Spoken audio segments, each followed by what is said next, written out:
semuanya, hari ini kita lanjut lagi ya pembahasan soal kita, yaitu ini tentang hidrolisis. Oke, ini ada beberapa part ya, jadi teman-teman cek aja nanti di playlistnya entah ini berapa part keberapa. Kayak gitu, karena tipe soalnya itu jenisnya banyak, kayak gitu ya, walaupun rumusnya ya cuma sekitar 2, kayak gitu. Tapi teman-teman kalau udah mengetahui konsepnya nih, teman-teman bakal tahu, oh caranya pertama seperti ini, kayak gitu. Oke, kita langsung aja ke soalnya, nih. Berdasarkan gambar berikut nih, ini diketahui ini adalah suatu garam. Beratnya 1,36 gram. Oke, tapi di sini garamnya itu nggak diketahui senyawanya, disimbolin dengan X. Yang dicari nilai MR-nya. Oke, MR-nya yang kita cari berapa ya? Jika garam X terdiri dari asam lemah, ini ya, dan basa kuat, maka MR-nya X ini berapa? Oke, di sini udah diketahui bahwa garamnya itu adalah dari asam lemah dan basa kuat. Oke, jadi ini udah garam ya, jelas-jelas garam. Berarti kita menggunakan rumus hidrolisis. Oke, dan ini kalau kita mau lihat nih, ini kan berarti garamnya itu dia bersifat asam atau basa, kayak gitu. Lihat aja. Kalau yang lemah ketemu dengan yang kuat, berarti yang menang siapa? Pinter, yang kuat. Berarti kita cari, berarti yang menangnya yang basanya ya. Berarti garamnya ini dia bersifat basa. Berarti kita pakai rumusnya yaitu OH-. Nah, nilainya rumusnya ya, KW per KA dikali konsentrasi garam. Oke, terus ini kan diketahui nih setelah garamnya dilarutkan dalam air, 100 ml air, ternyata dia akan membentuk larutan garam yaitu dengan pH-nya 8. Oke, kalau pH-nya 8, ya kan, ini kan OH- ya, berarti basa.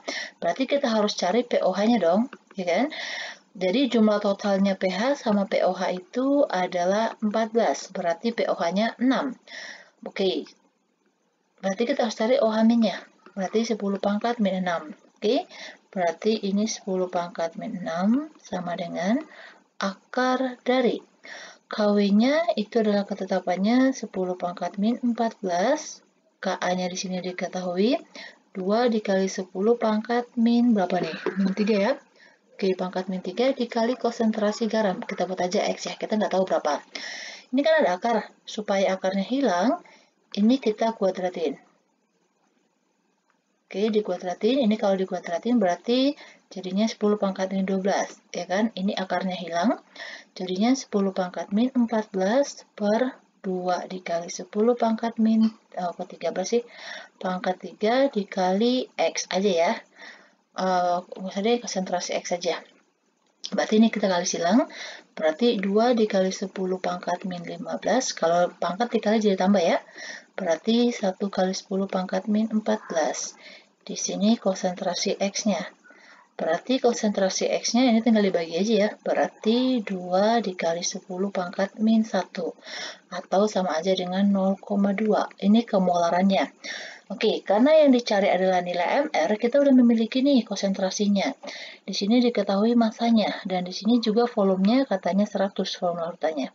Berarti kita pakai rumus cepat aja ya. Sebenarnya kan rumusnya gini, molar sama dengan mol per volume. Nanti dapat molnya, baru kita cari masanya, kayak gitu. Tapi kalau teman-teman udah tahu rumus cepat ini, oke, bisa teman-teman pakai cara seperti ini aja, supaya cepat pengerjaannya. Tapi kalau misalnya teman-teman terbiasa dengan rumus ini nggak masalah. Tergantung teman-teman nanti yang lebih cepatnya yang mana ya.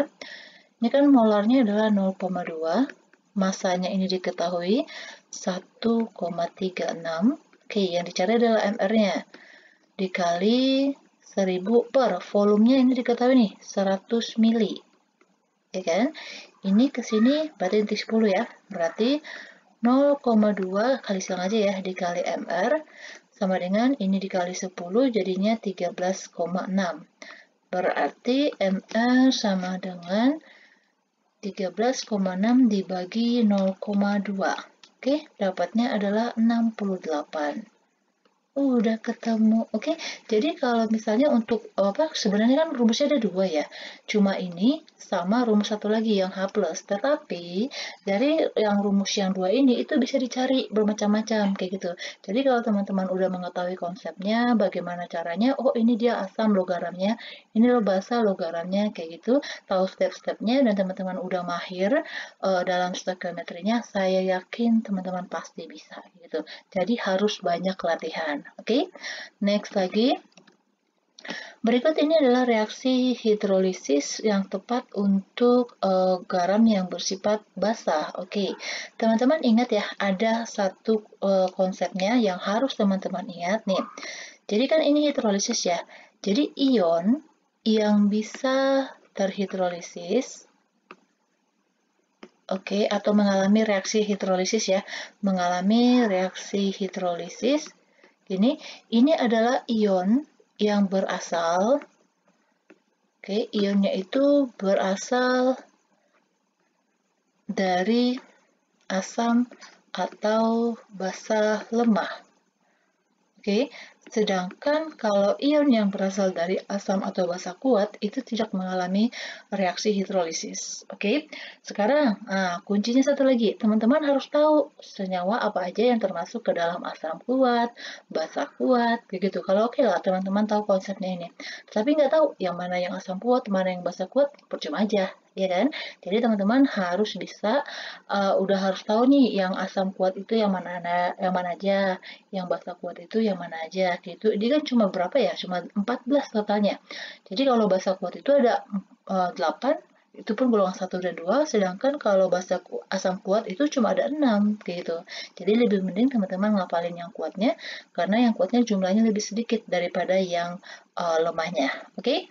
Berarti nih kalau kita cek ya, NO3 ini berasal dari asam yaitu HNO3. Dan HNO3 ini adalah asam kuat, asam nitrat. Berarti ini salah. NO2 ini berasal dari asam nitrit. Ini kan nitrat-nitrit. Oke, kalau Cl- itu berasal dari HCl. Kalau I berarti HI, ini adalah HBr. Oke. HCl ini asam kuat, HI asam kuat, HBr asam kuat. Berarti NO2-nya.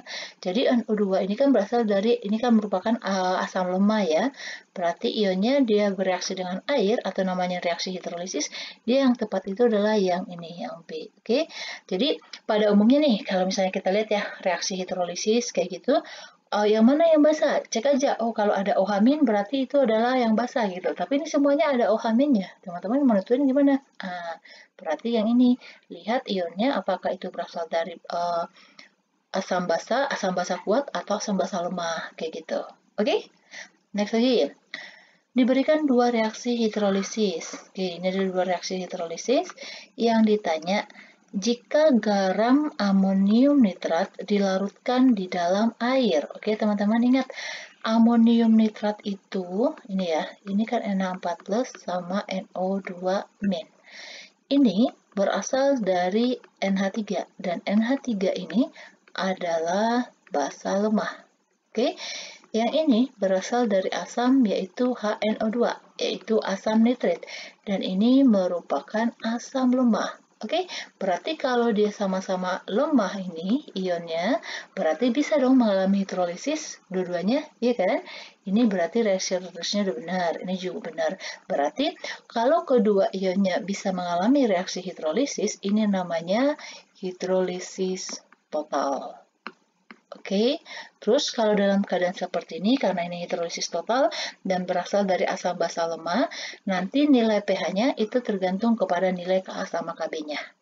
Oke, dan ini nih rumusnya ya, kalau dia berasal dari lemah itu rumusnya yang ini, yaitu konsentrasi H+ sama dengan akar dari Kw per Kb dikali Ka. Ini rumusnya. Kalau dia berasal garamnya itu dari basa lemah dan asam lemah. Oke, berarti di sini yang benar mana? Kation terhidrolisis sesuai dengan, oh ini salah ya, kation aja yang ini. Kation itu yang positif ya. Ini jelas salah. Hanya kation yang terhidrolisis oke, kation bisa mengalami hidrolisis benar, tetapi bukan hanya kation. Oke, kedua-duanya bisa. Hanya anion yang oke, ini salah. Anion katanya reaksi 1, anion ini negatif. Oke. Kation dan anion terhidrolisis sesuai dengan, ini baru benar, dua-duanya bisa mengalami hidrolisis, juga disebut dengan hidrolisis total ya. Ini juga salah. Oke, bisa ya. Next. Campuran yang menghasilkan garam yang terhidrolisis sebagian dan bersifat asam. Oke, ini ingat, kalau ada kata kaitannya terhidrolisis sebagian atau ini nama lainnya adalah hidrolisis parsial, berarti cuma satu ionnya yang mengalami hidrolisis. Oke, bisa aja itu kationnya atau anionnya. Oke, sekarang berarti kalau dia hidrolisis sebagian, berarti nih, gampang nih triknya. Kalau dia terhidrolisis sebagian, berarti ada yang satu yang kuat, ada yang satu yang berasal nih, asamnya asam kuat, terus basanya basa lemah, atau basanya basa kuat, asamnya asam lemah, kayak gitu. Oke, kita eliminasi dulu ya. Ini asam lemah, ini basa kuat, oke, kemungkinan bisa. Ini asam kuat, ini basa lemah, oke, kemungkinan bisa. Ini asam lemah, ini basa kuat, kemungkinan bisa. Ini asam kuat, basa kuat, ini nggak bisa. Ya kan, karena sama-sama kuat, ingat tadi, yang bisa mengalami hidrolisis itu adalah ion yang berasal dari asam basa lemah. Berarti yang bisa. Ini lemah, oke benar, bisa terhidrolisis, tapi ini dua-duanya yang diminta sebagian atau cuma satu aja. Nih, berarti kita udah eliminasi dua soal, kayak gitu ya. Maksudnya dua jawaban. Berarti sekarang kita cek aja reaksinya. Ini, cara cepatnya lagi, oke, ingat ya, kalau dia reaksi hidrolisis, kalau kita buat reaksi MLS-nya, yang sisa itu adalah, atau misalnya dalam persamaan dalam reaksi setimbang, yang terbentuk adalah cuma garamnya dan air, sedangkan asam dan basanya itu habis bereaksi. Oke, berarti kita cek di sini yang jumlah mol asam dan jumlah mol basanya yang sama. 50 dikali 0,2 berapa? 10 ya. 5 dikali 0,5, 5. Ini enggak, ini salah. 50 kali 0,2, oke, sama. Ini juga sama. Oke. Ini juga sama. Berarti sekarang antara ini sama ini. Tapi kan ini disebut yang asam. Berarti asamnya harus asam kuat. Oke kan? Berarti kemungkinan jawabnya adalah yang B. Ini salah. Kayak gitu. Sebenarnya teman-teman sebenarnya tanpa teman-teman hitung juga kalau misalnya teman-teman jeli nih bisa eliminasi gampang. Kayak gitu. Kita buktiin ya. Nih, HCl ditambah dengan NH3. Ini akan terbentuk NH4Cl.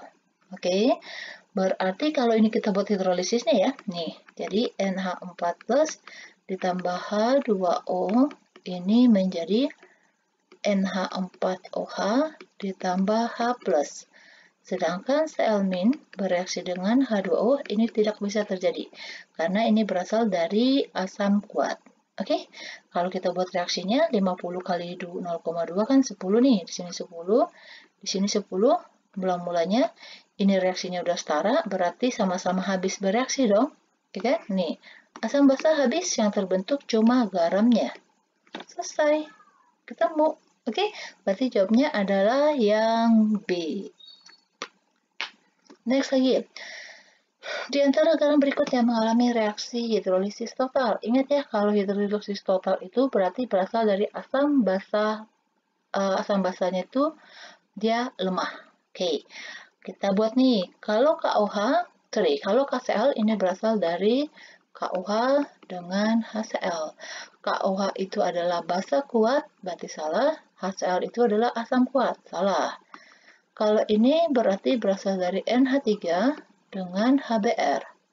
Ini kuat, salah, ini lemah. Tetapi kan dia total katanya. Ini nanti jenisnya adalah hidrolisis parsial atau sebagian. Kalau yang ini tidak terhidrolisis. Oke, kalau ini berasal dari NaOH sama HNO3. Sama-sama kuat, berarti dia tidak terhidrolisis. Oke, kalau ini berasal dari CH3COOH dengan KOH. Ini asam lemah, ini basa kuat, berarti dia hidrolisisnya adalah parsial. Cuma satu yang terhidrolisis. Kalau ini kita ionin, ini berasal dari asam basanya CH3COOH dan NH3. Oke, berarti ini sama-sama lemah, ini jadi nanti hidrolisisnya hidrolisis total. Oke, berarti jawabnya adalah yang E. Dan kalau kita buat reaksinya ya, ini kan kalau dianin jadi nih, CH3COO- dan NH4+. Jadi, NH4+ ditambah H2O, ini akan terbentuk NH4OH ditambah H+. Sedangkan CH3COO- ditambah dengan H2O, ini akan terbentuk ini, CH3COOH ditambah OH-. Jadi kalau teman-teman nggak lancar ya, ion ini CH2O-nya menjadi H+ sama OH- plus ketemu dengan min. Oke. Kalau disebut hidrolisis total, berarti nanti bakal muncul ion H+ sama OH-nya. Saya. Oke, next soal terakhir untuk part yang ini. 100 ml NaOH, 100 ml cuka ke dalam larutan. Oke, nih, hati-hati ya. Ini, oh iya, ini basa kuat, ini asam lemah. Berarti kita buat reaksinya dulu. NaOH ditambah CH3COOH, ini menjadi CH3COONa ditambah H2O. Ini reaksinya udah balance ya. Berarti mula-mula bereaksi sisa. Oke. 100, oke, kita cari molnya. Ini molnya sama ya, karena kan dia volume sama kemolarannya sama. Berarti molnya NaOH sama dengan molnya CH3COOH, yang rumusnya molar dikali volume, yaitu 0,008 molar, kecil banget ini, dikali 100 mili. Oke, ini ya. Ini kan kita buatnya dalam mili ya. Jadi nanti satuannya itu nanti bukan mol ya, tetapi milimol kayak gitu. Nggak masalah gitu.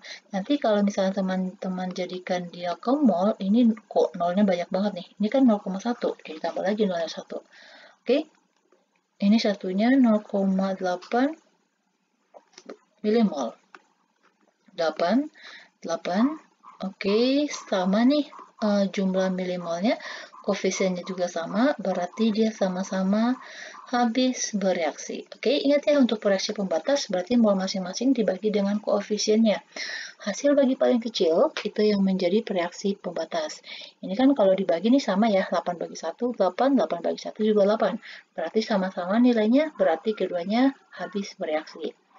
Sedangkan ini di awal nggak ada, berarti ini berapa? Karena jumlah koefisiennya sama, berarti molnya juga sama, yaitu 8 milimol. Oke, berarti ini kita cari kemolarannya dulu ya, karena kan kita masuk rumusnya itu pakai kemolaran. Berarti mol per volume. Molnya 8 milimol per volumenya volume total ya, karena kan garamnya itu diperoleh dari reaksi asam dan basa.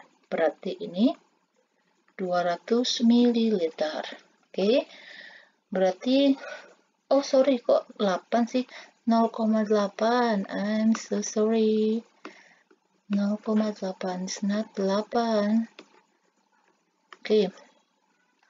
0,8 dibagi 200 berarti wow, kecil sekali. 4 kali 10 pangkat min 3. Ini satuannya molar. Ini kan M-nya coret, jadinya mol per liter. Oke, berarti ini kita cari apa? Oke, OH-, benar. Ini adalah asam lemah, ini adalah basa kuat. Dan kalau kita buat reaksi elektrolisis garamnya, nih, yang mengalami reaksi hidrolisis itu adalah CH3COO-nya. Ini kan menjadi CH3COOH ditambah OH-. Gitu, makanya OH-nya yang kita cari. Oke, akar dari KW per Ka dikali konsentrasi garam. Berarti KW itu nilainya 10 pangkat min berapa nih? 14, ya kan? Per Ka-nya nilainya 6 kali 10 pangkat min 16. Oke, dikali konsentrasi garamnya tadi 4 ya? 4 dikali 10 pangkat min. Oke, sorry. Ini rumus KSP ya? Ini soal KSP ya? Oh, masuk ke sini. Oke, nggak apa-apa ya. Oke. Jadi, teman-teman belajar untuk ininya ya.